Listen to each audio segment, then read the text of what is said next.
দেখো বন্ধুরা, আজকে আমি দারুণ একটা রান্না করব গিলে মেটে। তোমরা কে কে খেয়েছো আমাকে জানাবে। আমরা তো গিলে মেটে বলি। তো দেখো, পেঁয়াজগুলো লাল লাল করে ভেজে নেব। পেঁয়াজ, টমেটো, গরম মশলা সব দিয়েছি। এবার গিলে মেটেগুলো দিয়ে দেবো। এবার রান্নাটা করছি। দেখো বন্ধুরা, তোমরা একদম কিন্তু চোখ সরাবে না, একদম কিন্তু এড়িয়ে যাবে না। দেখো রান্নাটা ফার্স্ট থেকে একদম লাস্ট পর্যন্ত দেখো। তো জিরে গুঁড়ো দিয়ে দিলাম। এবার দেব হলুদ গুঁড়ো,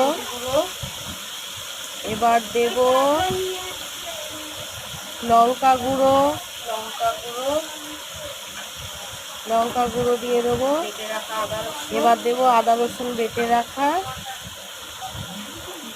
তো দেখো বন্ধুরা, একে একে ভালো করে কষিয়ে নেব মশলাগুলো দিয়ে। বন্ধুরা তোমরা দেখতে থাকো রান্নাটা। এবার নুন দিয়ে দেবো। নুন দিয়ে ভালো করে একদম কষিয়ে ভেজে রাখা, আগে থেকে ভেজে রাখা আলুগুলো দিয়ে দিলাম।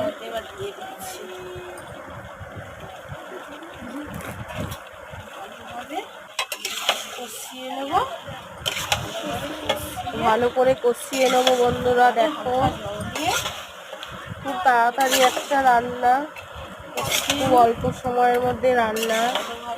তোমরা কে কে রান্না করে খেয়েছো আমাকে একবার অবশ্যই জানাবে কমেন্ট করে। প্রথম ভিডিও করছি, কিছু ভুল হলে আমি এখন আবার ঢাকা দিয়ে দিচ্ছি, ক্ষমা করে দেবে। এবার আমার তরকারিটা হয়ে যাচ্ছে, একদম কষিয়ে রাখি বন্ধুরা। কিরম সুন্দর তেল ছেড়ে যাচ্ছে, কালারটা হচ্ছে দারুণ, কালারটা দারুণ হয়েছে। এবার কিছুক্ষণ কষিয়ে নেওয়ার পর জল দেব। জল দিয়ে আর একবার ঢাকা দেবো। জল দিয়ে ভালো মতো ঢাকা দিয়ে 15 মিনিট পর ফিরে আসছি। এই দেখো বন্ধুরা, আমার রান্নাটা এবার হয়ে আসছে প্রায়। দারুণ একেবারে কালারটা এসছে। এবার আমি ঢেলে নেব গামলার মধ্যে কড়াই থেকে। দেখো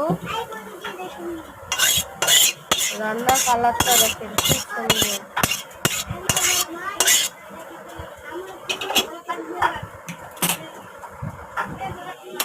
শাহি গরম মশলা ছড়িয়ে দেবো এবার ভালো করে।